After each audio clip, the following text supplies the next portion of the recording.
Hello. Hey guys, Hello. we're back, and this time we're going to be bringing you another episode, but this time a little different. Some hot takes. A little hot takes on dating, Yeah. on little marriage stats, marriage rates, divorce rates. Yeah. So the topic this week is relationships, I guess, in general. Like different. We're gonna be covering like different aspects of relationships and going over some like interesting stats relating to marriage, divorce, online dating, and things of that nature, which is interesting. This is like always an interesting thing to talk about. It is. I don't know, at least for girls, I feel. I think it's always interesting for guys too. I think guys downplay it because it's not like the manly thing to do.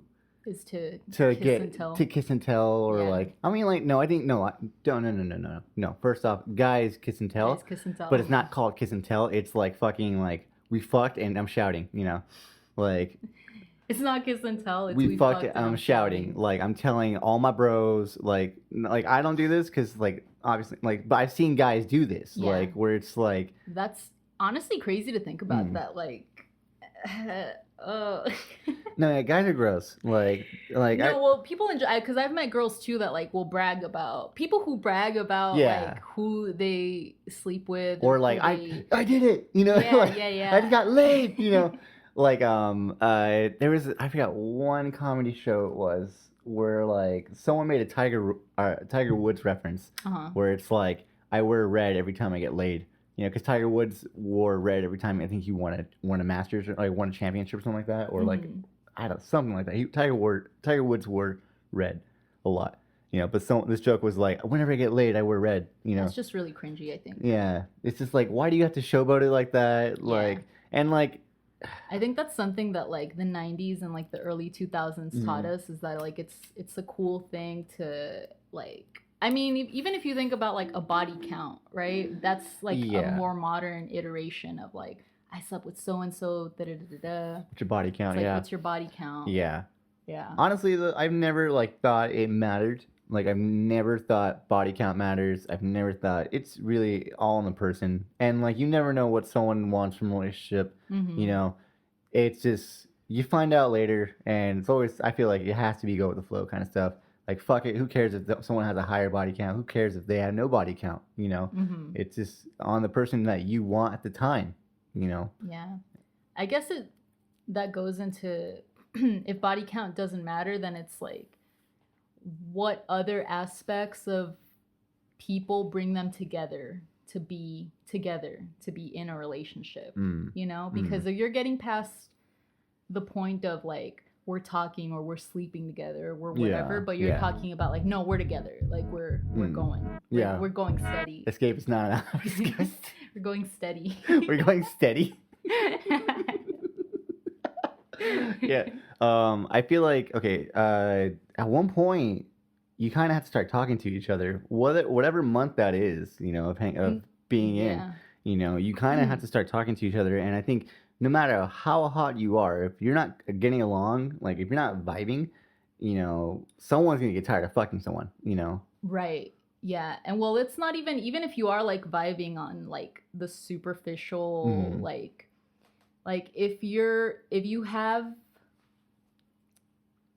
like shared interests, like you both like to, I don't know, mini golf or whatever, and like you like to go to the movies. Only like the mini golf. Like that's our only hobby. I feel like that's people in like the 60s or like the 70s who got married, who hate their wife, like, oh yeah, she likes mini golf and I like mini golf and she's my soulmate, like Yeah, all my references are like very like 50s. We're like going steady and we're mini golfing, going to the drive-in. Yeah. But no, yeah, like I do think it's like it's more at one point it becomes more. I think what you're saying like is like because at some interest, point, it's more than like interest. Similarities, it's more than like similar interests or anything like that. It's like how are you as a person morally, exactly, and like when the bad stuff happens. When the bad stuff happens, when like you're confronted with things, when people, ask of you of like are in need of help or anything like that, how do you respond, like how like I even think like I truly think like being like your work ethic does matter. Like I think it's one of the like you don't have to show your partner your work ethic. Like you don't have to go to work and like and bring your partner with you and like, watch how I work. You know, if any, check this out. but like I think like showing your work ethic like in other ways, like how you are at home, how you are with like your how disciplined you are with like your everyday routine. You know, what are your views on work? You know, yeah, I just think like these things do matter at one point, and if they don't if they don't correspond with you, you're gonna want to leave at one point, or you're gonna settle, and that's the thing is like with settling, it's the scariest thing because no one really knows what settling is until it's almost over, until you feel it. Yeah, you don't know that you're settling until what could we say is I just think settling? I think it's one of those accepting things, like what you think you're gonna get as opposed to what you want. I guess like I mean essentially for me it would be that it's like I am settling for me is like I see this person for what they are, and I do bend myself backward from them from time to time, you know, to shape my personality in whatever way they want to do. Like it could be whatever it is. Like for example, I don't know, you like to wear your shoes in the house, and your partner doesn't want you wearing shoes in the house, you know, and you know it could be small things like that too. It's like I do that for her, you know, and then like I also like I don't like make certain kind of jokes for her. I stopped doing the whatever bit, you know. I don't know, like when you start changing yourself in ways that you don't want to change, and like you start letting go parts of yourself, like in ways that you don't want to let go, like I feel like that's when you're settling. Like because for me, like I think you're not settling when you look at those things like, oh, I can change that, and it would be for the best. You know, I can see why that would be better for me. So I should change that. Right. You know. Yeah. And that's kind of where I think the mindset has to be in order for you to escape settling. Yeah. Well, and for you to be like, I have to change that, but it's going to be for the better. We have to be working like on the premise that you guys are on the same wavelength about, well, what is the best thing to do? Maybe like if you're saying like, I love partying every weekend, and like my significant other doesn't necessarily like that so much. Yeah. They like to party here and there. But I'm willing to change that maybe because they're right. Maybe I shouldn't. Yeah, you know? Because in reality, I'm spending too much money on booze, on food, on outfits, time that I could be spending sleeping, getting ahead, or doing things that I gotta doing things to make me a better person. Right. You know? Because in the end, it's not... Because a clubbing marriage is not a real thing. Unless you're like dancers and you like love to go out with each other and dance the night away, and that's romantic as fuck. Don't get me wrong, that's different. That's a little different thing. But even with that, like there in every like you don't go every weekend, and even if you do, you're still again gonna come back to that aspect of if you're married or if you're in a serious relationship, there's gonna come a point where like you're gonna fight, or there's gonna be like some ugliness or whatever. You're gonna get to see the worst parts of your partner, and are you equipped to deal with that? You can go out and party every night together, whatever, and be equipped to deal with that, or you could be using that as a front to never confront like the real issues. It's like, well, we get along here, let's not, you know, it's like let's leave that off to the sidelines. It's kind of like giving a kid, instead of like dealing with the kid's issues, it's just giving them like a video game in order for them to be like, oh, okay, they're calmed down now, or like to get them to shut up, or whatever, you know. Just, you know, it's not, instead of like telling them like, no, this behavior is not okay, you know, and here's why. You're like, okay, well, here you go. Here's this easy, quick method, you know, of shutting you up. Yeah. You know. Yeah. I think for me personally, it's come to the point where if you've been with someone for a certain amount of time and you haven't had like not even necessarily a fight, but some kind of tension, some kind of disagreement, some kind of challenging moment, you're probably not in a relationship that is going to last long. It's probably temporary. It's probably just fun. You're probably just together for a good time. And you're not really like in it to build something, because honestly, in order to like build a future with someone, you have to. It's not all like smiles. No, it it's never not all will fun. Yeah. It takes work, and it's like ugly shit. And if you're not going through that after a certain point, and I don't know what that point may be, it's different, right, for different It people. is. Some I mean, people get there at different. But that's this crazy thing too. It's like for some people, like they need a little bit of some acknowledgement or some little bit of love, Yeah. and that'll get them through. Like that little bit will just be enough. Or that could be a little unhealthy for them because like that little bit may be enough, and love can be blinding. So that tiny bit of love that you're getting, is just enough. Well, what else are you getting as well?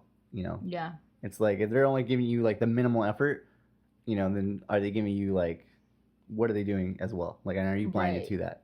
Right. Are you just like I don't know, just truly like in love with them where they can't do any they can't do any wrong? Are you just insecure? Or are you just insecure? Well, that goes into the question of like, when is a good time to be in a relationship? See, like when should a person take personal inventory and be like, all right, I'm ready to for do something more serious? My mom, when I was younger, and bless my mom, because like she was right, I didn't do it, but like also this is kind of like why I'm going to explain why I didn't do it.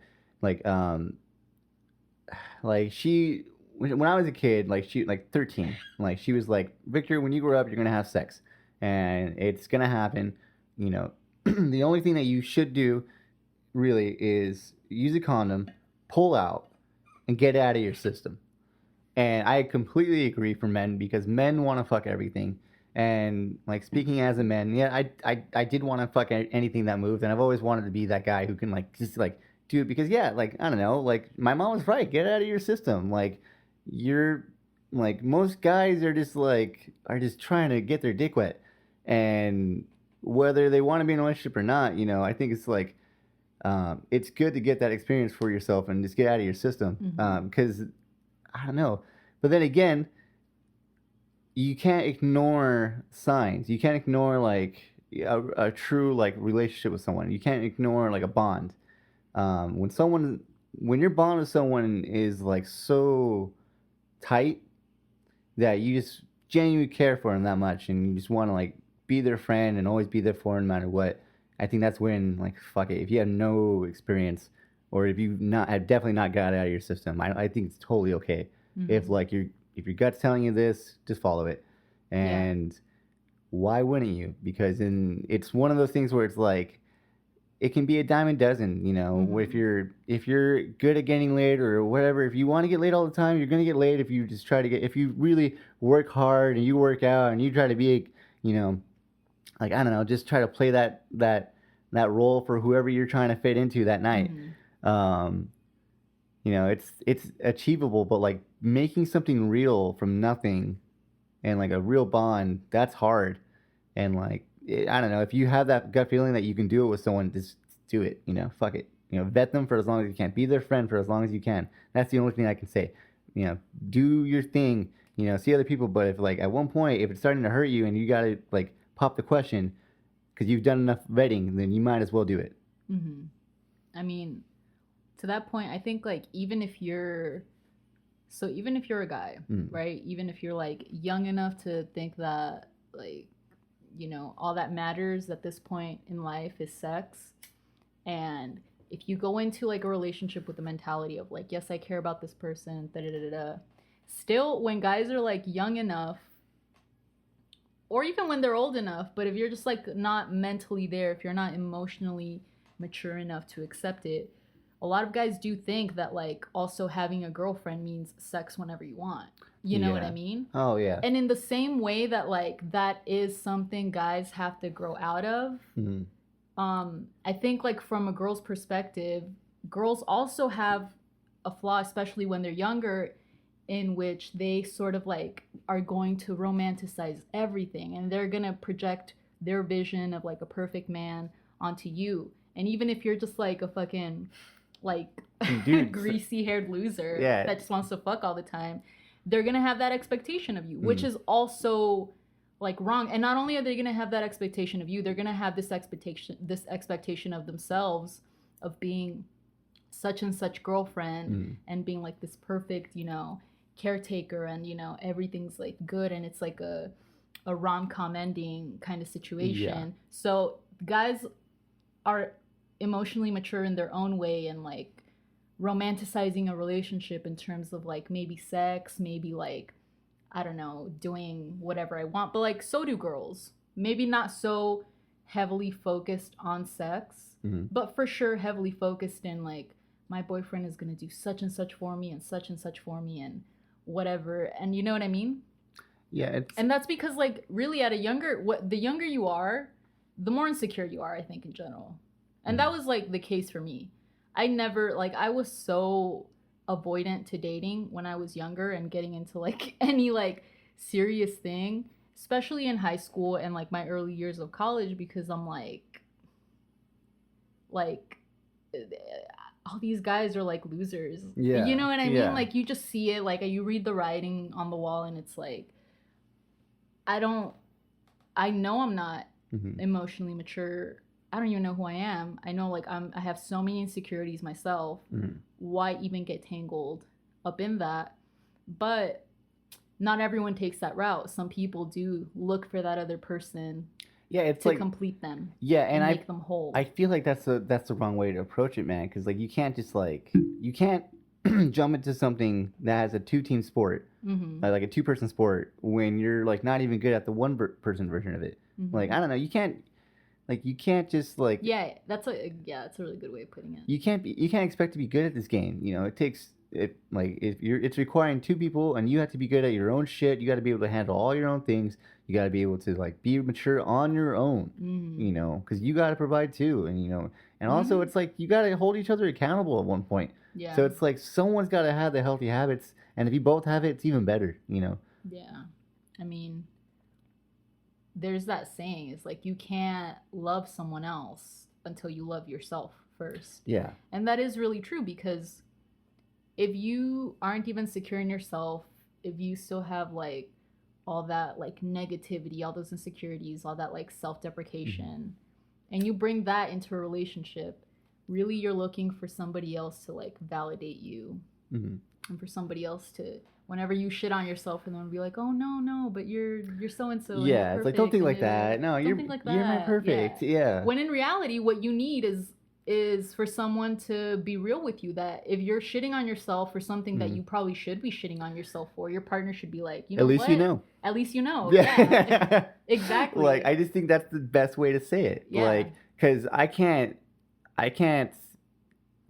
sponsor this kind of behavior. Yeah. Like I can't endorse this. I can't do this. Yeah. Like if you're doing like shitty things, like okay, if you like, I'm gonna oversee it because it's you. It's one of those things where it's like, it's okay, it's all good. But the thing is, you got to hold each other accountable.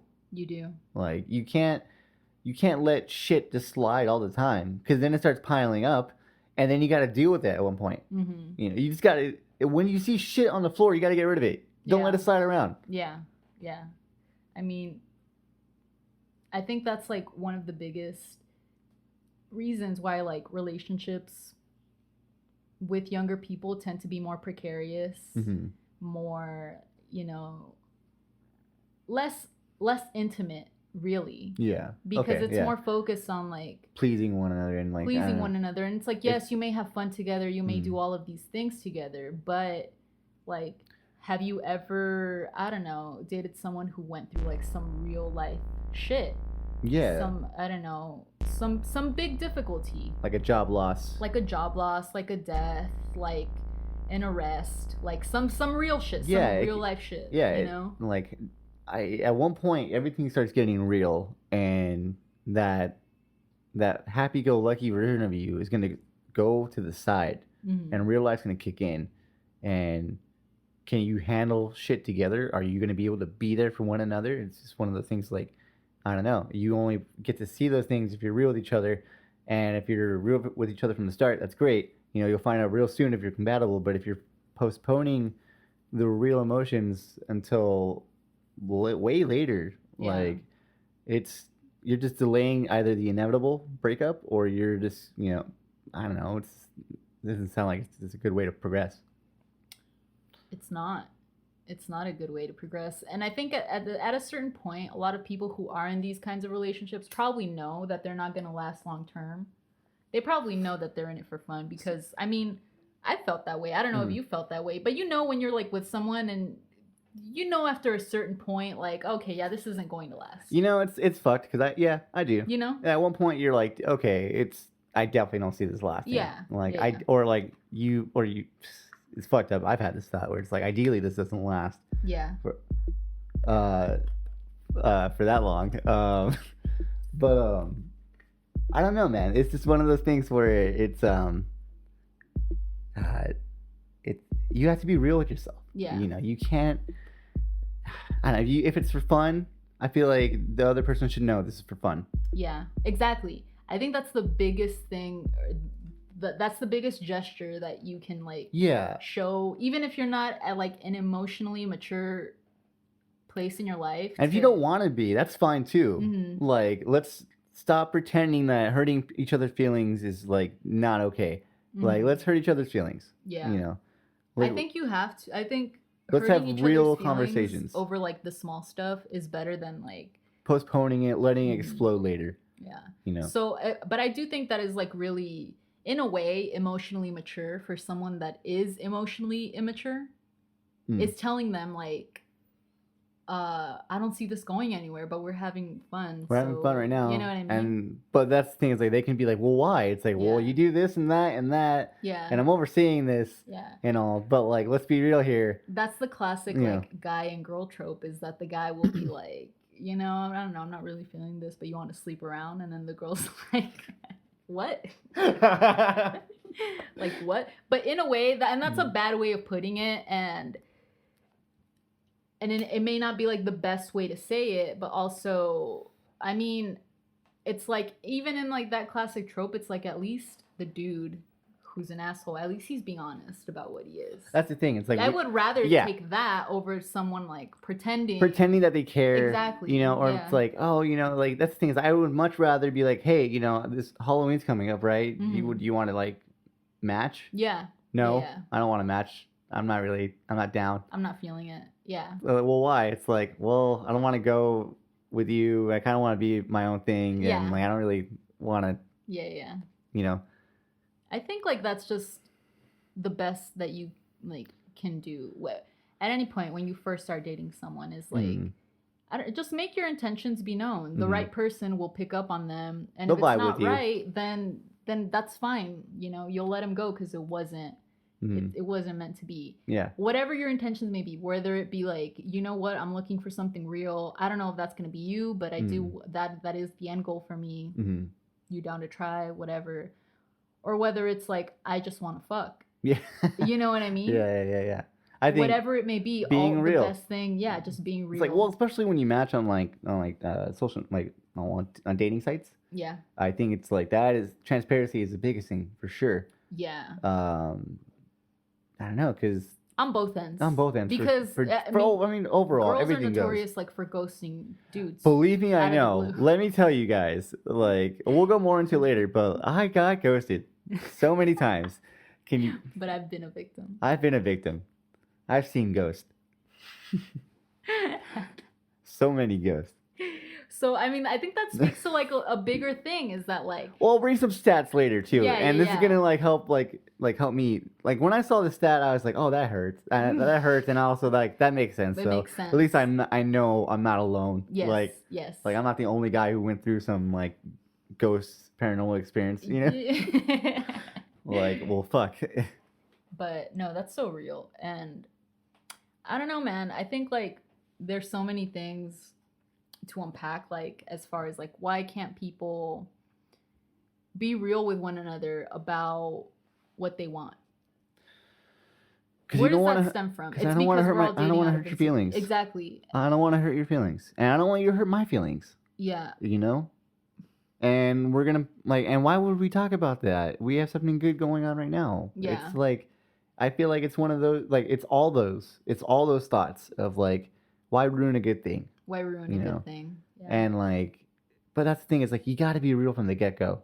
It's just, one, getting through this faster is probably for the best. You know, if you know it's not gonna if you know it's not gonna last for long, you know, why postpone it? Like, let it have its natural course and die. If it's like 2 days in of fucking, and you're like, day 3, you're like, oh, fuck this guy. Because maybe the reason why some people don't want to let it run its course and die is because some people are like, I know what I want and it's not this, so why would I continue in this? Well, I think that's the thing is that you gotta have that conversation with the other person. Like, you gotta be like, you cool with this? I just want to fuck. I don't see you going anywhere. You cool with me, like, and you just having this like business-like transaction? Do you think that could be successful though? I think it can, and I think the thing is, it's like, for how long? It's not. I don't think it's possible because I don't know. People simp all the time. I don't know. It's just. Well, we can change the culture. I think if we can change the culture, and who knows, maybe like post-COVID things will change because, like. I don't think it could last long because people. Like once you actually start having, and okay, I don't know, and you could like give me like the guy input on this, right? But I think for girls, like you first start having sex and it's like this novelty and it's like, oh, you're doing it. And like, I mean, let's be real, girls when they first start having sex probably aren't even like really enjoying it. They're really more so doing it out of like, so you can say. I guarantee you, like, sex. And like my last ex, I probably didn't make her come at all. Like, I bet you I didn't. Like, maybe like a handful of times, and that's it. Like, bold thing. Yeah. Bold thing to proclaim on the podcast. Guarantee you. Like. Do you think she'll listen? Can she fact check that? Oh. Can we ever get her to fact check? Like, I would love that. It'd be funny. Yeah, email the pod. Email the pod. What's the Gmail? 2in1pod. Yeah, right. 2in1pod at gmail.com. What's the Gmail? Let us know if Victor has ever failed you. Yeah. You can. No, but yeah, like speaking to that, it's like it is that thing where like for girls at least they'll start having sex. It's like, okay, cool, I'm having sex, but it's like whatever, it's not all it's cracked up to be until you start having good sex. And then you start realizing that the reason people or the reason that women would hype up sex is not even so much like because of like the quick one night stand transactions that you can have. Yeah. But more so because of like the intimacy that goes with it. Yeah. You know what I mean? It's a very intimate thing. I mean, depending on how, like what kind of quality of sex it is. You can have a one night stand with someone and they could be doing everything right, but if you can't relax, if you can't get yourself in the mood, it doesn't matter. Yeah. You're not going to come. You know what I mean? Like it doesn't matter. Whereas like, I think with guys it is different. I think guys are more like. We're doing it. Yeah, like more. We're here. Animalistic. It's now. In that sense. We're live. Yeah. Yep. I think it's just like that. You know what I mean? At least, like, just speaking because I'm a guy, it's like, I've had that thought of like, I can't believe I'm having sex right now. It's like, I'm so lucky to like it's happening. Yeah, it's happening. Because for guys, it is easier to like have pleasure. Just to let go, I don't know. To let go, yeah. To. Especially the way that we're like brought up thinking about sex, just like through media and through everything that you watch, is that it's always like for the guy's pleasure. So when it's like. Well, especially with porn, like it's just viewed that way. It's like exactly, for his especially pleasure. with porn. Porn has corrupted us. Yeah, totally. Porn has like, I'm like slowly but surely creeping into like team anti-porn. Yeah, me too. Because it's just like, let's use our imagination, everyone. Well, back to the good old days. Yes, for the fact that like a lot of it, we can probably honestly prove to be like human trafficking, just straight up, if we're being real. And also because of the fact that like it is very like patriarchal in a way, and it does like warp like teens who start watching sex see it as like, you don't see women come, you can't see physical woman come on porn unless it's overly sexualized and the girl is like squirting and like doing all you know what I mean? Oh yeah. But a genuine like female orgasm sometimes is not all that like flamboyant and like over sexualized and like extravagant and all these things. Yeah. It's just. It is what it is. It just is what it is. Whereas like guys, you physically can see it. There's proof. There's proof. You know what I mean? Like there's proof. So I don't know. I think like that totally like that warped the way that like we we're brought up thinking about sex. Well, definitely. And I just think, I mean, like, okay, because like when I first found porn, it was like through magazines. I didn't have like the luxury of like the internet first, and like it does kind of like shape you in a way when you find it like that. I think at least like from that standpoint, because I don't think our parents' generation had this masturbation issue, or like I don't know, it wasn't as hard because they had to go out and buy it and like physically get it and hide it, you know. Yeah, I think like our parents' generation probably. There was a hard cap on that shit for them. No matter how much they loved it, they either had to invest on like the money, the space, the secrecy. Yeah. Because like that's like, yeah, no matter where you go, you can't like if you're holding like nudie mags galore, like a shoebox full, you're gonna have to carry that shoebox with you wherever you go. If it starts becoming a luggage, well, damn. Yeah. Then you got to carry that luggage with you. Yeah. And for sure. That's it's like someone's gonna find that, and that's something that you're not gonna want to like happen to you at one point. So, but like that's where I think that's the hard cap with our parents' generation, where it's like here there is no cap, like it's a blank check on porn, dude. Like you got whatever you want, you know. Yeah. Like anything, and even things that you can't even think about. Yeah. Like I found so many things, like it's honestly crazy. It's like perverse. The things that you can find like on porn sites. There's like fetishes that you didn't even know were fetishes.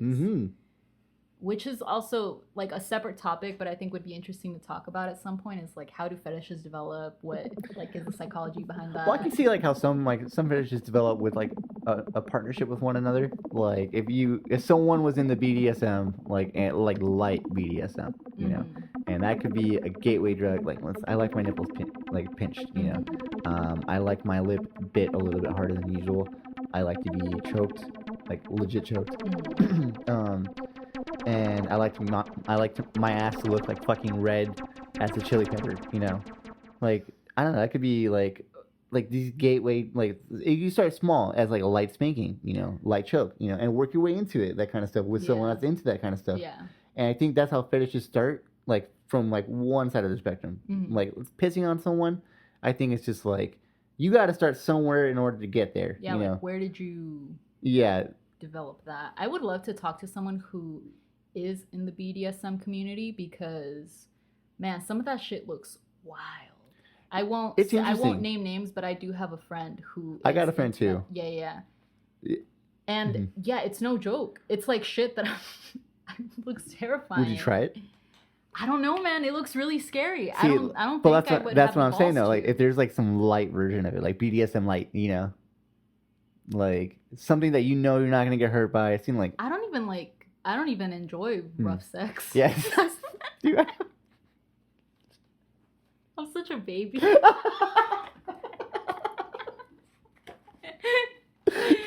Just cradled. I just want to be held. Just held. Yeah.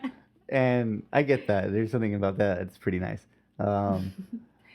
But I mean, it would be interesting to see like where does that stem from? Like why the extremes? Yeah, why those extremes no judgment of like because like one I would try it. No judgment, but like just to see what it's like. Just to see like where I want to know what it's like too. Like what's the mindset like? And for someone who like enjoys it, because it's different for someone who experiences it and like doesn't like it. But if someone who enjoys it, like gets to like I don't know, just indulge me and just be like, why? You know, one of the things that I have heard is a common like response to that is this sense of power in relinquishing power, because it's like I've never been like that. A controlled setting. Yeah, I've never had I get that. I guess if you compare it maybe to like skydiving, it's like you know you're not really in danger, but you're also free falling. Yeah, you know. Yeah, it's. I get completely what you're saying. Yeah. Yeah. It's an extreme. Yeah. But it's okay. But it's okay. Yeah. Yeah. But with that being said, I do think like that is probably one of the reasons why like hookup culture is like more like prevalent, especially like with younger generations, and like maybe like elder to like mid-age millennials, is that we grew up with this idea of like what sex is through like what media taught us. And you know, girls as much as guys, for whatever reason, you know what I mean, Yeah. just gravitated towards hey, hooking up is fun and it's da da da da. But as a girl, I can say that like hooking up is only like beneficial in that it strokes your ego and that you can say I slept with so and so and I slept with so and so. Yeah. And I think for guys, yes, the same to some extent. Mm-hmm. But also, I think the ego thing really yeah. goes into play for guys a lot more. Yeah. Like for guys, the ego thing is, I think, the crowning jewel of it all. You know, as far as like hookup culture for them. But do guys like go around and like say like, oh, I slept with such and such chick? I've seen guys. Such and such chick. I've seen guys. Yeah. Yeah. For sure. Like it's a thing. I always imagine that guys would just like take pride in like body count and Yeah, not oh, yeah. really Yeah, like, individuals "Duh." that they slept with. Like I did Like, that. Yeah. guys Pound my but chest guys kind of who, stuff. like sleep with a lot of girls don't remember, right? That's so the how yeah, because your ego is stroked by It's- your body count, not by Mhm. the individuals that you slept with. The thing is like they're stroking their own ego. It's like no guy, like no other guys are like, oh man, this guy fucking fucks. You know? Yeah. Like They're and stroking their own ego, Yeah. whereas girls are stroking their ego by saying, "Oh, I slept with fucking I don't know Mark from the football team," like specific individual, oh, that okay, kind okay, of thing. okay. I get you. Not so much because, on the contrary, we know that Mm. for girls having a high body count is considered negative. You're considered like a slut, and like that has a negative connotation. Yeah. You know what I mean? Yeah. So if anything, it's either for girls, if you're into hooking up, if you're into the hookup culture, it's because you want to brag Of about who you're sleeping with? Or... yeah, I slept with fucking so and so and whatever and whatever. Yeah, okay, I get that for sure. Fucking guy in a band. It's like, look whatever, at me, I'm such a catch. I'm sleeping that I'm with. getting these types of dudes. Like my catalog of dudes is like this, or my catalog of girls are like this. Yes, you know, and yes. same thing for guys too. Because like for me, it was like if I was gonna like go hoe out right now, same thing. It would be the quality of person I'm looking for. You know, I would try to find like specific ones, and like it's like some guys are like there's a mix of like the guys is like I'm down to fuck anything. I don't give a fuck. You know? Like whatever moves, I can do it. Yeah. And those guys are just like, I don't know, they're different breed of dudes. Yeah, I feel like guys would only ever take like pride in like sleeping with an individual woman if it's someone that he knows, like his friends know, that he can brag about. Like, oh, I slept with Vanessa because you guys all know her. But if you slept with some random chick who also happens to be really cool, I don't think that would matter, right? If you're just sleeping around. Yeah, your friends don't care, right? At least like your guy friends that you would like brag about that shit with. The thing is, I never was one to brag about it. Like it's always been weird, you know. Like I've been around guys that would brag about it, but I never been like, yeah, that's fucking tight, bro. Yeah. Like yeah. cool. I'd be like, all right, man, like, and that's it, and I just walk away. Yeah, I guess. Yeah, I don't know. It's a different kind of culture, and I guess for both, you know. I've just never been really that immersed into it. I've experienced it, and that's it.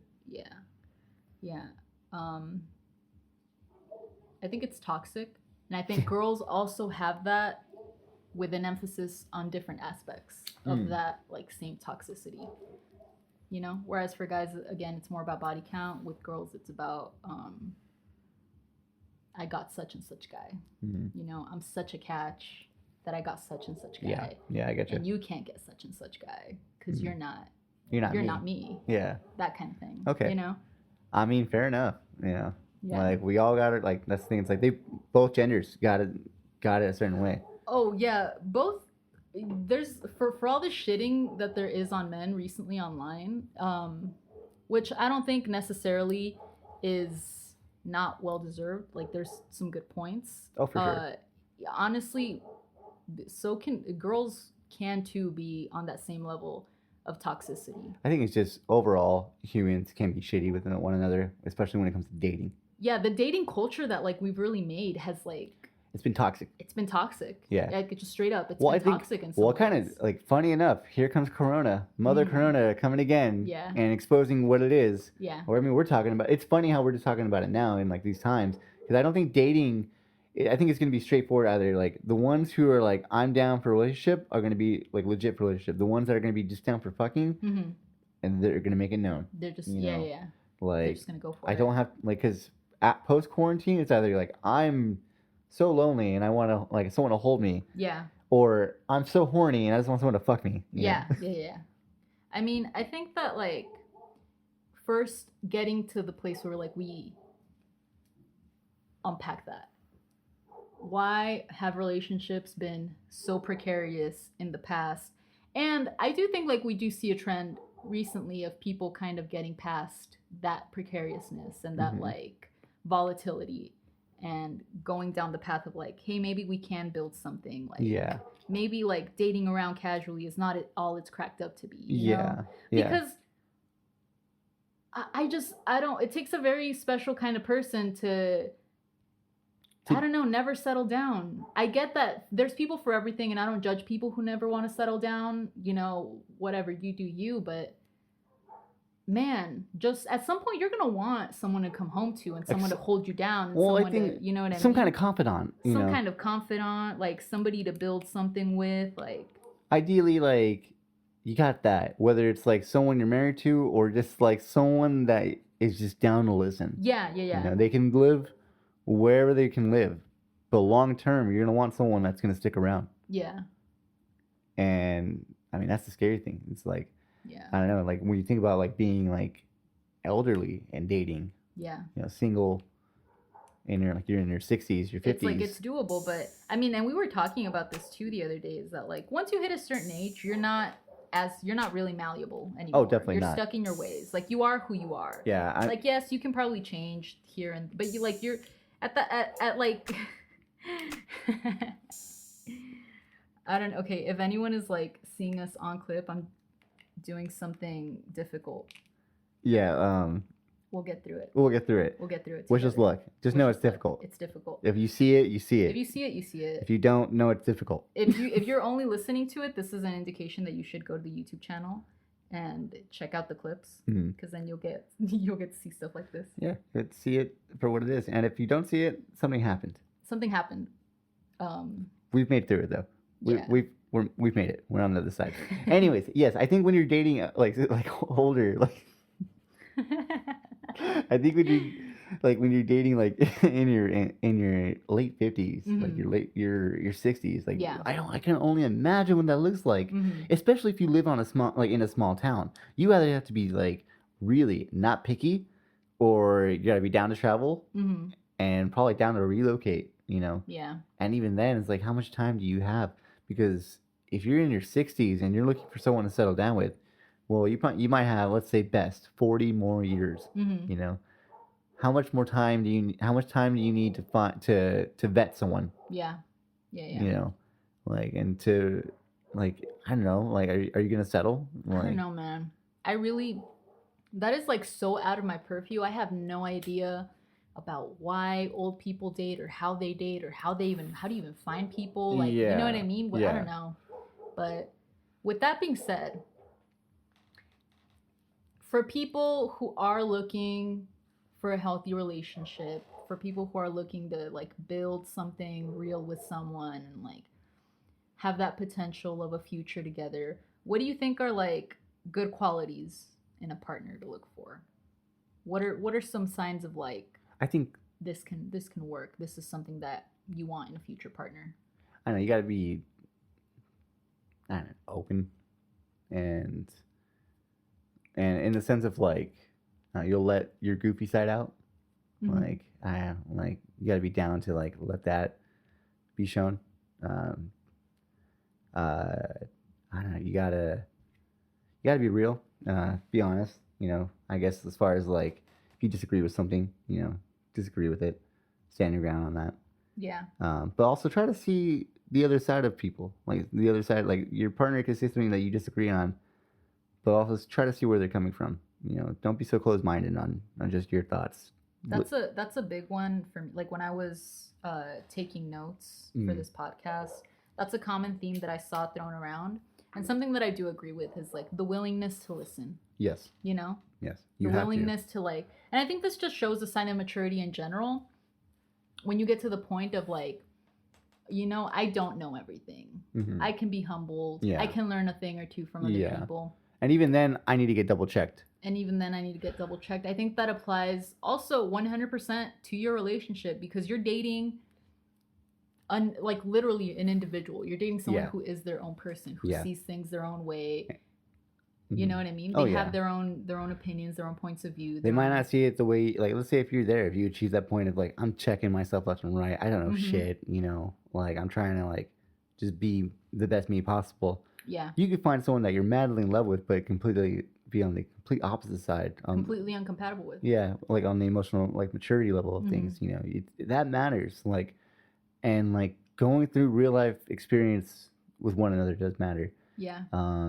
I mean, those couples that are out there now that are still making it, like, I mean, this pandemic is just a true test. Mhm. Like, we're 5 months in, and I'm sure at this point, it's like those who have made it, you know, they're probably gonna make it a bit longer, or they're gonna keep going. You know, Yeah. Yeah. like I mean, let's hope, because like you go through a pandemic together. It's like you can't say that with anyone else.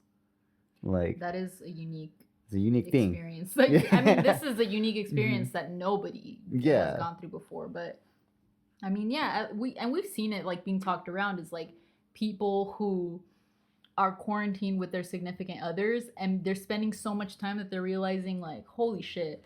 No, They're like- opposite sides of the spectrum. Even like, yes, no, Mm. this isn't gonna work out, Mm. or holy shit, this is the one. yeah, We can be no, yeah. together through this shit. For sure. It's like, you know? yeah, it just makes it like so like obvious. Like, It's just solidifying things for people. oh, for Like, sure. you know Yeah, what I whether mean? it's a yes or no, like we're fine. The people are finding out, you Mhm, know. mhm. And I think the thing is, like, don't count yourself like a winner now because we're 5 months in. You Yeah.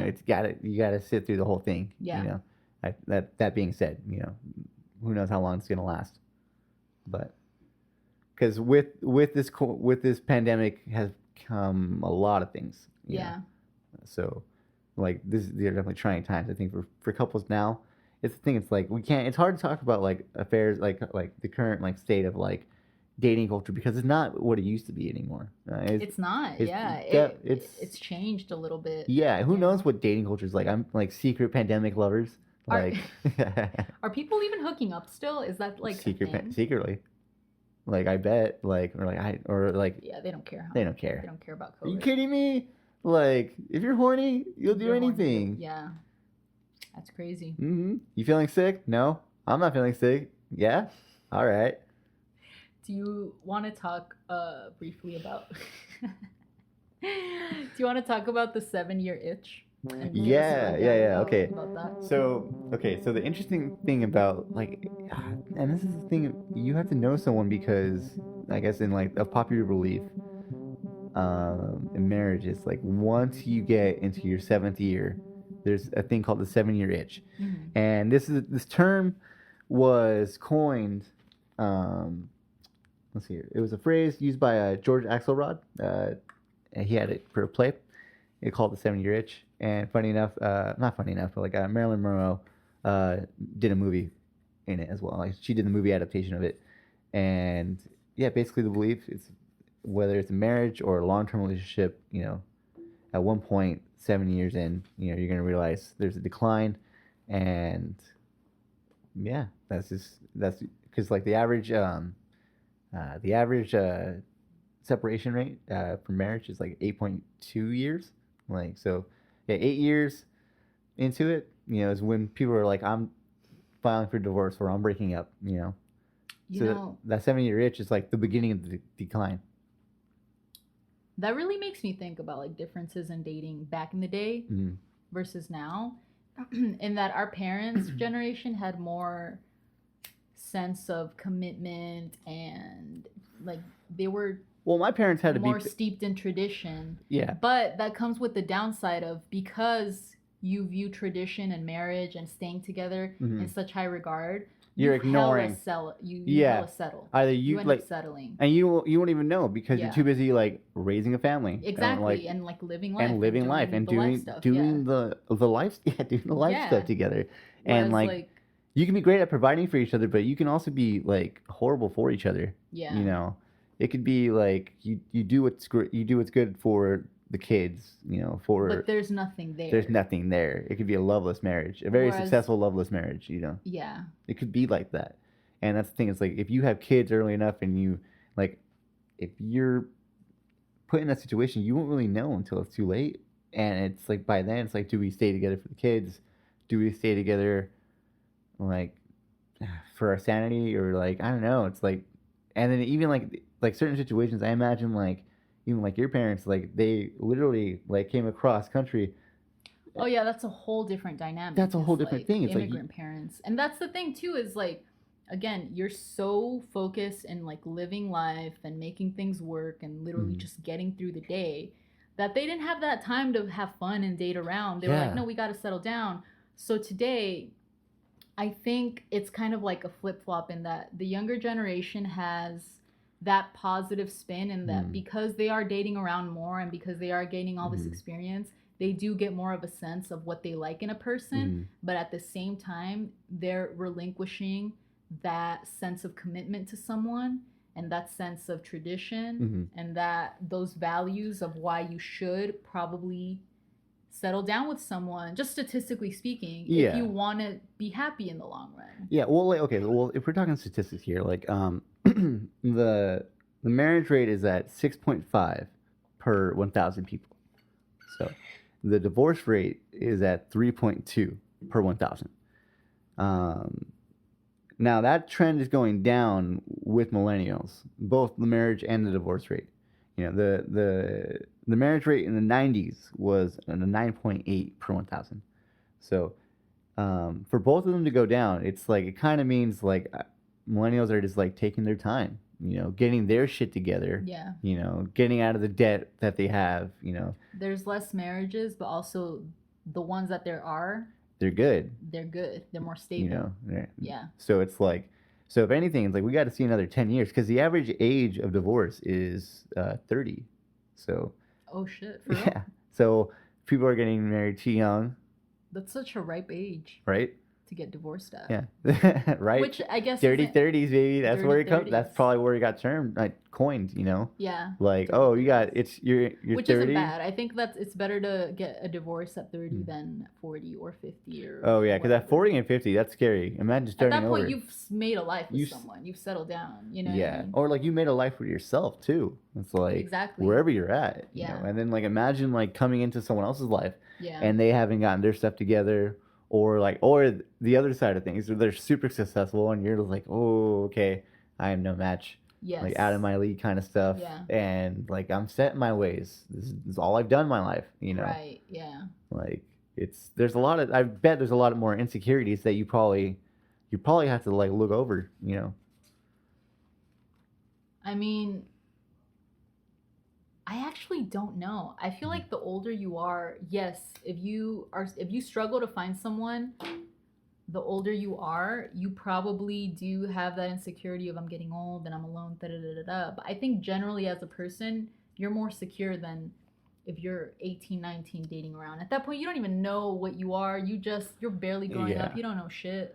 You don't even know who you are. You have all these insecurities. You're broken in all of these ways. You don't even know what insecurities you have. You don't even know what insecurities you have. You just feel like shit. Yeah. You just feel like you shit. are shit. Like straight up, man. Like, oh man.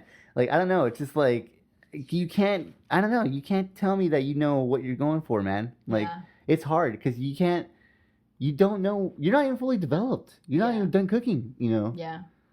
Yeah, like as a person, you're not even fully developed. As a partner, you're a baby. It's like you just came into the world. You're growing up together. But that being said, like there are cases where it works, you know, where like people do grow up together and they grow well together. Like, yeah. I mean, think about like high school sweethearts. That's crazy. People who are together for that long and that's pretty sweet. Make it. That's a miracle. Like that's no less than a miracle in my book. You know, when I was doing research for the pod, I did come across a video by Janla Van Sant, in which she talks about like the 3 biggest mistakes that women make in relationships. And I feel like 2 of them are very common things, but one of them actually doesn't, I feel like, get talked about enough. That so many people do, which is gossiping, and they don't even know that they're gossiping. Gossiping about your partner. Because for a lot of people, they think gossiping is like, no, I'm just talking about my partner. What do you mean? I'm just talking about my life. But there are certain things I think that you don't, that stay between you and your partner. Yeah, your friends don't need to know every detail about your partner. Like they don't need to know like what their eating habits are like. They don't need to know what their like sleeping schedule is like. They don't know. They don't even know anything of that. There's just some stuff that like you shouldn't like delve about your relationship unless you're asked, unless you somehow do get into conversation about that. And even then, I think like you should. That's tricky ground too, because it's tricky ground because you also you have to talk about your partner with respect. Yeah. You know, this is a person that you're with, Mm-hmm. and it's one thing to gossip. It's quite another thing to have, you know, those close friends, those confidants that when you're having troubles that you they go can be to neutral parties yeah. and be objective about stuff and offer guidance, whatever. Mm-hmm.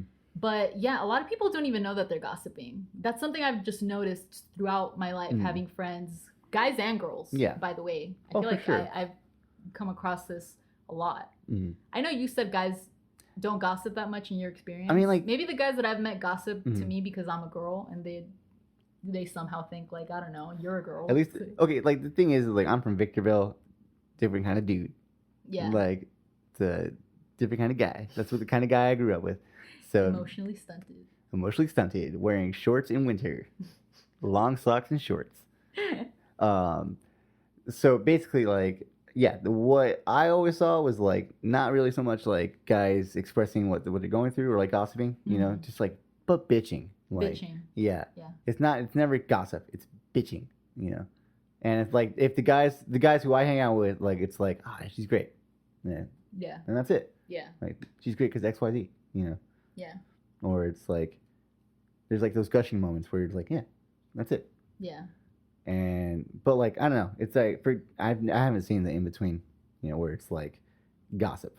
Yeah. Mm-mm. No, I've heard a lot of gossip, which is the thing that is like troubling to me is not even the gossip, it's that people don't even know that they're gossiping because it's just so second nature to talk about your partner in those terms. Yeah, you know? and like you gotta be talking to someone that you really trust about this kind of stuff. Mm-hmm.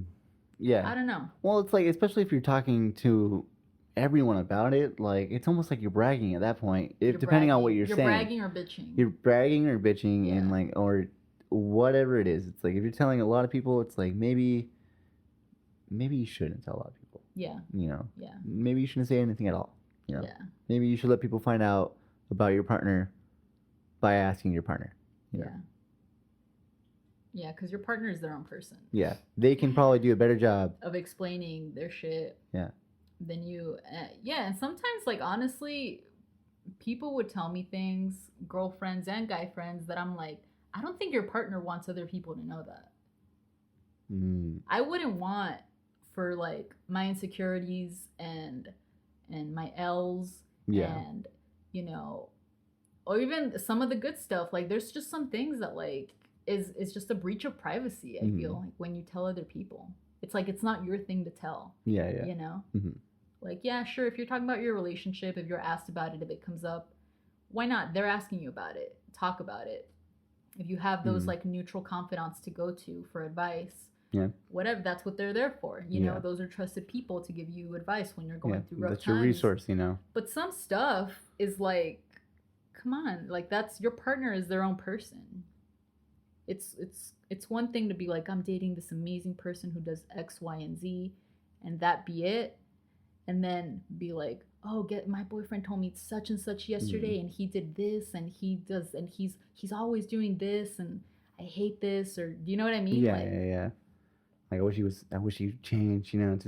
I don't know. There's no point. Yeah. It's just wasted energy. There's no point, and those are things you probably should be telling your partner yourself. Instead of the world. And if you're bragging about it, if it's the other side of things, and you're just like it's a bragging issue, it's like, well, then people might just find you annoying. Yeah, you get your ego checked, bro. Yeah, I've never liked to be that person that, like, you ever meet those people that just talk about their significant other? That's all they talk about. Like, she's into this, she's into that. She like, does this, that, da. She's a cool which is cute. It's cool to some extent, but which I get for new couples. It's like, it's like you're excited. You're excited, like, oh my gosh, she's the best thing ever. Like, I can't believe, like, she does this and that, and she watches anime, and she's super cool. She just jump ropes and she drinks a lot of water, you know. But then you become known as the girlfriend guy or the boyfriend girl. Like, oh, what is she gonna talk about? I wonder. I wonder what she's gonna say. It's gonna be about Paul. It's gonna be about Paul again. Yeah, how big his muscles are. Fucking great. How cool his car is.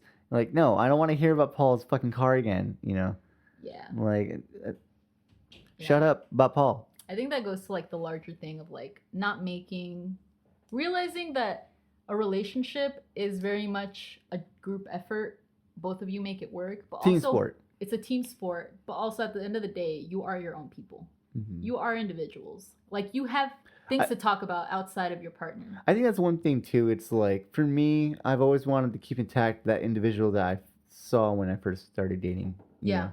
Like I fell in love with that person, you know? Yeah. Like, and I always want to make sure that they have that intact with them. You know, I don't want to, I don't know. I never wanted like my own like thinking to compromise their thinking, you know? And if it does, it's like for the better. Yeah. You know, like they still keep their core selves, but they also grow. Yeah. And that's, I don't know. I think that's the best way to look at it. I think so. Mm-hmm. Yeah. Do you want to talk about some stats? Yeah. So, guys, do you guys want to talk about? Yeah, these are like mainly like dating app stats and online dating and. Yeah, let's go on that. Let's talk about online dating. So it's been around. It's been around since 1995. That's crazy. And Match.com was number one. They stuck that flag down.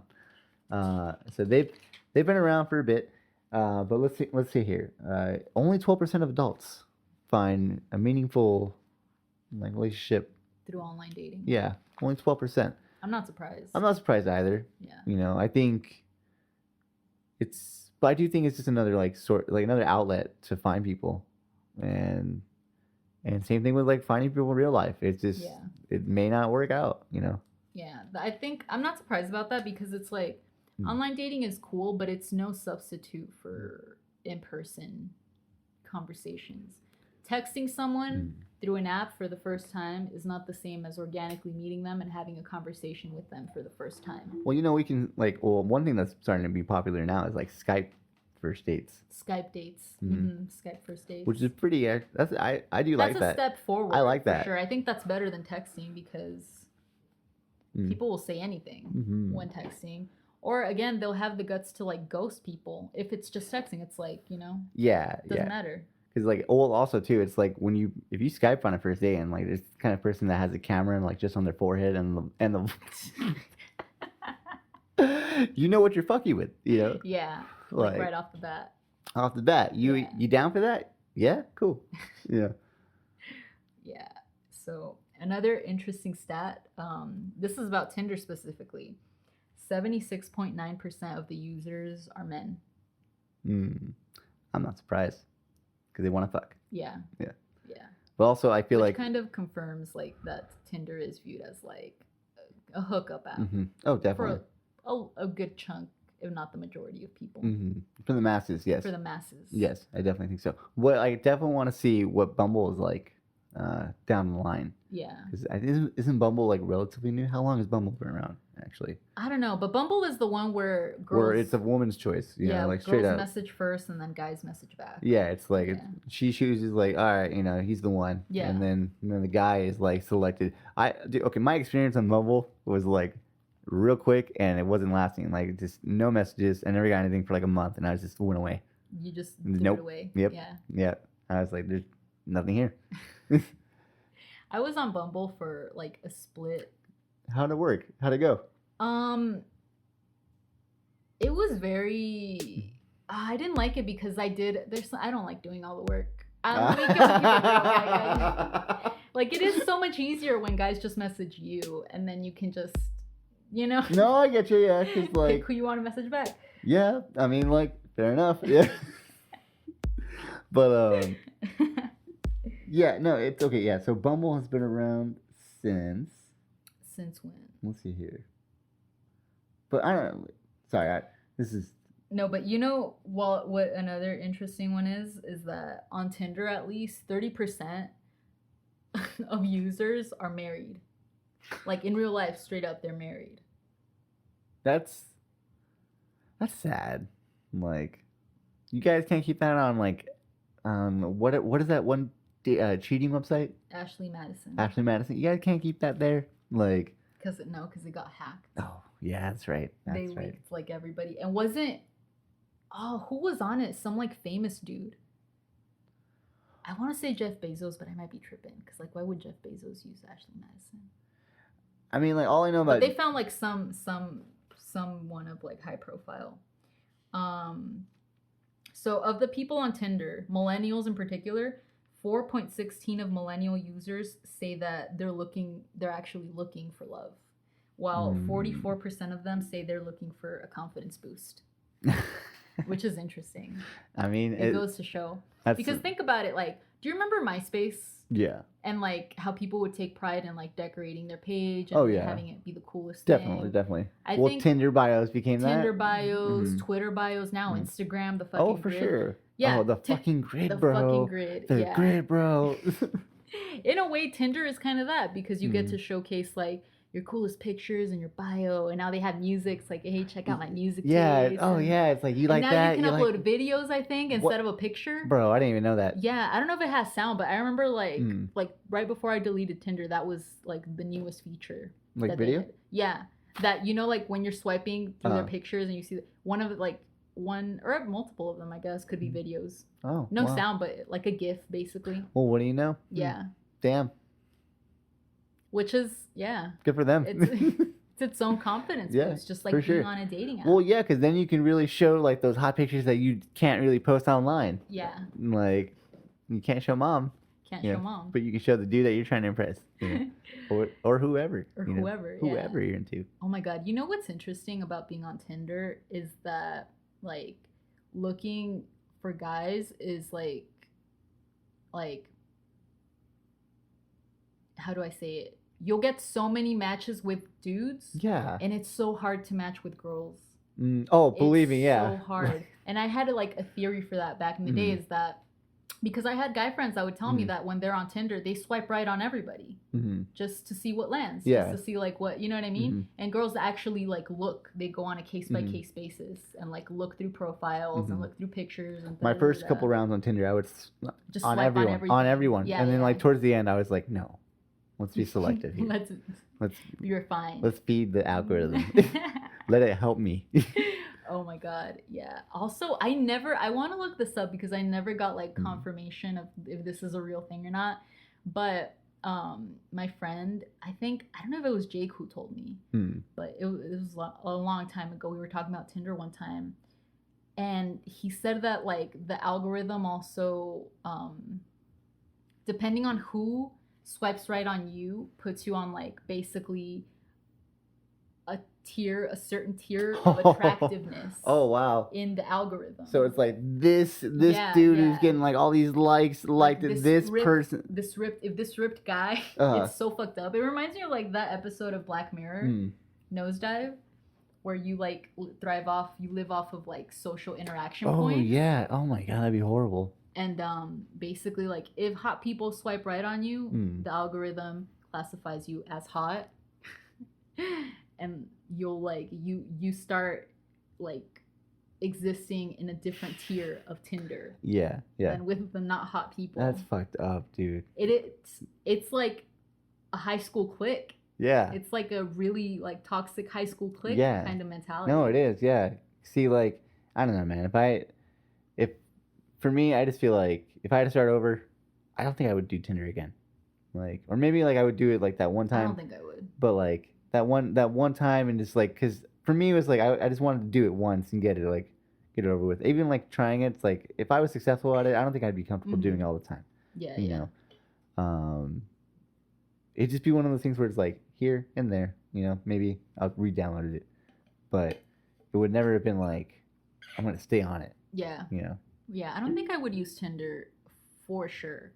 Like if we ever broke up, I'm only meeting people in real life. Oh yeah, no, I don't think I could go back on Tinder after like. I'm not dating anyone from that. Yeah.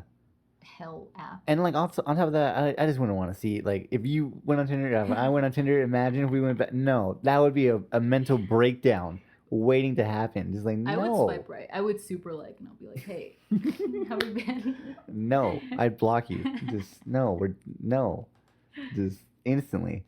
But like that's the thing. It's like I couldn't imagine going back on Tinder. One, for that reason, and like two, it's like nothing beats meeting people like in real life. in real life. And I don't think like we got lucky like overall on like certain things, but like I think when you meet someone on online dating, it's like you never know what kind of like person you're gonna get. You really don't. Mm-mm. That's what's scary about it. And an interesting stat to go with that is so people were surveyed. By the way, all these stats are from Pew Research. They like did a study on like online dating and like different apps. Thanks, guys. Thanks, Pew Research. But of people who are on dating apps, they were asked if they think that these like online dating methods are generally safe ways to meet people. 46% of them said no. And of the people who said that it's not safe, 39% of them were men, which is still like a sizable chunk of men to acknowledge like, yeah, it's not safe. Whoa. But 53% of them were women, which makes sense. I mean, yeah. Because you never know which creeps you're going to meet. I mean, like, even if it's like a not like creepy experience, I guess, like not like a super bad experience, you still meet the darnest people off those apps. Yeah. You know what I mean? Like you'll meet the creepiest people. I met a couple people. Yeah. They're pretty interesting. Yeah. Yeah. I agree. But it's different for guys. Because you don't go into it with that inane fear of like, oh, this guy's going to be a fucking Oh, no, yeah, definitely. You know? No, yeah. At worst, you're like, this is going to be awkward. Awkward, yeah. Yeah. Yeah, no, sorry, guys. Yeah, no, exactly. Different kind of fears. It's a different sure. dynamic. Definitely. Yeah. There's like all these, that's why there's all these guidelines for girls like meeting guys off of apps is go during the day, go somewhere public, drive yourself there, tell a friend where you're at, take precautions because just you never know. And at that point, it's like, I think girls, it's not worth it. Like, just meet someone in real life. You'll meet someone in real life. Like, it's not, you know what I mean? Like, don't worry, you'll get some. Like, they'll come honestly, to you. Guys too. I just don't think dating apps should be a thing, unless you're looking for friends. I do think for elderly though, I think it would be easier for them, because when you have someone who's like locked in their ways, you know, and they have the routine, and they go to the bar like once a week, they're not gonna meet anyone. You never know. You never know, but you're not. You don't think so? No, because like, who's going to your old bar? Like, who goes to the Shark Bar here, and meets like another older. Well, I don't think old people go to the bar. I think they frequent like different things. No, for sure. But I'm saying like that's one example. Like, that's one example. I'm saying like someone who's like locked in their ways, you know, and is not expanding in any way, shape, or form. And they're like dating. I feel like maybe not Tinder, but like something, some kind of online something else, you know. I don't know. I will say that I think like old people, despite like being locked in their ways or whatever, I don't think they're necessarily like these hermits with no life or no creativity. If anything, I feel like they are more creative than us young people in actually meeting people in real life. I mean, yeah, it's like a meme now that people are like too scared to talk to their crush or whatever. You know what I mean? Whereas like back in the day, you would just go for it. You would just do it. Yeah. Even as a girl, you're like, okay, I'm not gonna ask him out, but I'm gonna get this guy to notice me. You know, guys would just go for it, and girls would be like, I'm gonna make myself known. I do think they're creative in ways that we aren't. I think we can learn a lot from them in terms of relationships, especially meeting people in real life. Oh yeah, definitely. And like just going for it too. Just going for it. Yeah, like you're gonna cry every time you see someone attractive because you can't like go up and talk to them because you can't like strike a conversation with someone. You know what I mean? Yeah, you just gotta go and talk to them. You just gotta go. And yes, sometimes you'll fail, but that's life. And sometimes you won't. It might be funny.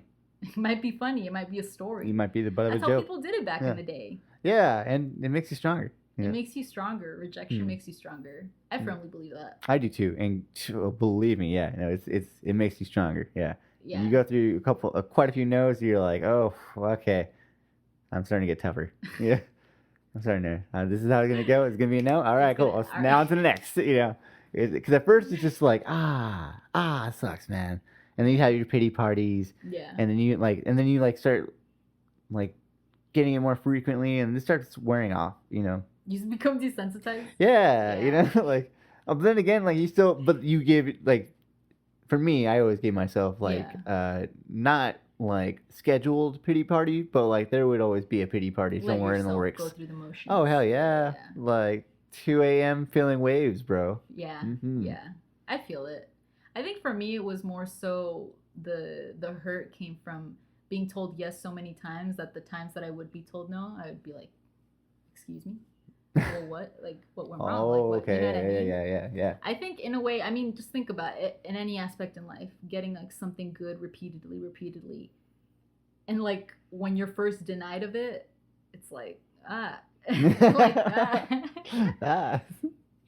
Especially with something like dating. Like Yeah. girls are not supposed to get rejected. No, yeah, I get, yeah. And how could you, you know? But guys They get do. rejected. Guys, I feel like guys take it more gracefully, if anything. Because guys, in a way, I think it's good if you get rejected a lot and you take it on the chin. And you just go on to the next one. Like, let's keep it going, you know? Let's keep it moving. Whereas girls will be like, well, why? What went wrong? I've gotten so and so. I've been with so and so. What happened this time? Like what? You know what I mean? Like I did all the right things. I said I used that one liner. I don't know. I said go Packers. I said go Packers. Aaron Rodgers is better than Tom Brady. I pulled out my only 2 sports references. What happened?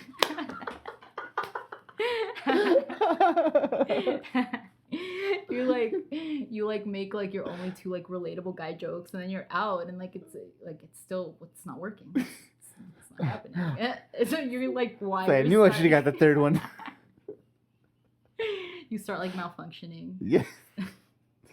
Oh man. Shooting sparks. Yeah. But like, okay, so like, what's interesting though with like the culture too is like, I don't know, like the messaging aspect of it, like ghosting. Like, why is that a thing? Mm-hmm. Like for guys and girls, it's like for guys, I feel like it's like you know, I'm over this. Yeah. And girls too, it's like never like over this. Yeah. You know? Like. But also, it's like I don't know. Like I had a couple questionable swipes where it's like, did I really need to swipe on that? You know. And like, or like and then like because I did, and like I would get a message, I would like. Have you ever ghosted? You've ghosted. I've done it. Yeah. Like, of course, you know, if you're gonna get ghosted, you're gonna ghost people. You're gonna ghost people. You know, just I don't know. It's like I feel like that's gonna make some kind of like I feel like I was being like a dick, like for sure, because I definitely did it out of like probably like out of like spite, just like out of like previous like ghosts that I encountered. Yeah. You know. Yeah. I was like, someone's got to get it.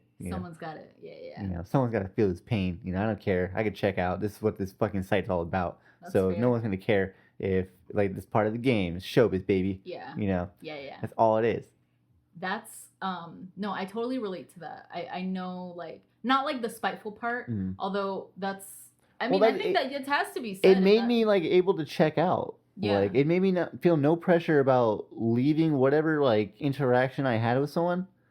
And just being like, oh, fuck that, you know, fuck that conversation, you know. And that makes it, like, that downplays the human interaction part of, like, dating. And that's Would you ghost someone in real life if you're having a real conversation with them? You're just going to dip out midway and imagine if you're at the bar. Okay, so if I'm at the bar and okay, guys, I'm going to tell you this one time. I had this extremely crazy alien theory where it's, like, it's long. Anyways, I told this girl on Tinder about it, and, like, she ghosted me. And I get that. It's weird. It was a lot. And yeah, I get it. But like if I told you that at the bar, you could be at least like, hey, I'm gonna use the restroom. I'm gonna talk to you later. Oh yeah, she's gonna give you like the dignity. To be like, I'm dipping. Yeah. You know? You're gonna at least know. Yeah. Which really it gets you to think that ghosting in itself, it shouldn't be a thing that people just normally do. That people just normally are like, I'm not even gonna give you the dignity of. Well, because then that starts transferring into like when people start ghosting in like on dating sites. Yeah. It starts becoming a normality. You normalize ghosting. Yeah, and then like you start doing in real life when you meet someone and you're like, I'm done with them. Yeah, like I'm out of here. They said that one joke that was fucking weird. Yeah. And I'm gone. Yeah. Like they don't have to know shit about me. Yeah, for sure. When it's like, no, you can just tell them like, you know what, I don't think it's gonna work out. I don't Yeah. think we're That Nazi joke was not cool, bro. That Nazi joke was not cool. You coming to that day with that MAGA hat, not cool. Not cool. But yeah, it really makes you, in a way, dehumanize the person that you're like. They're not even worth a response. And I see kind of a bit of a counter argument where girls will ghost guys because they're scared of like how the guy will react if they like just tell them no. But at the same time, I think if you're doing it through a dating app, it's doable. You're just texting. Yeah. Just text them. I don't think it's gonna work out. Mm-hmm. Goodbye, unmatched. I don't know, whatever they. Yeah. You know what I mean? Clean transaction. Yeah. Yeah. Yeah. Dating is interesting. It truly is. Like, and I'm so curious what it's gonna be like for people who are like, for couples that stick around, you know, and for new couples too. Yeah. Like what dating culture is gonna be like afterwards. Yeah. And I feel like it's gonna be a safer environment. I feel like people are gonna be like, you know what, I'm here to fuck around, or no, I'm here to find someone. They'll at least be honest about Yeah. it. Because the ones that are simping right now, like, bless you. Yeah. I'm sorry. Yeah. Like, because I think millennials partook in like hookup culture and casual dating culture the most, but it was instilled in us by our Gen X parents. you know, yeah, who had to settle down, and at least my folks always told me, get out there and get experience and get it out of your system. Same. That's the safest way to do it. But there's a healthy medium between, yes, get experience and get it out of your system, but also don't let go of like those values, I guess. Yeah. I don't know, and I'm not trying to like be preachy about it, because I know some people that that's not the life for them, or they're not monogamous. You know, there's like alternative lifestyles and all of that. But I think like those core values of like, I think at the end of the day, you should probably find some people, however you roll, to commit to and like have that stability with, and like, you know, hold them down and have them hold you down, and nurture that like good relationship. I think having core values, biggest thing overall, and then keeping an eye out for one another, and even through the good, the bad, being able to call out the shit, you know, and celebrating every little victory, you know, every big victory, you know, is even better, you know. You guys got to do that. Yeah, we should talk about breakups next or something like that. I'm down, yeah. But this has been a long one. It's been a long one. I think this is the longest one. I think so. Yep. If you guys stuck around for this long. Yeah, honestly, I could talk about this for hours. Yeah. We might have a part 2, if anything. Yeah, that'd be cool. At some point. Maybe a mini-sode. Yeah. Maybe. Who knows? Who knows, guys? We don't even know what we're doing here. We don't even know. All right, so with that, we're going to call this episode. Hope you guys enjoyed all of these ramblings and all of these hot takes and personal stories. Yeah, it's been a ride. yeah. If you guys enjoyed it, I hope you guys laughed. If anything, you know, this was fun. We'll try to do more of these more often. We'll try not to be dull. But yeah. All right, guys, stay safe out there. Stay hydrated. Stay hydrated. Yeah. Yeah, it's hot. All right, peace out. Later, guys.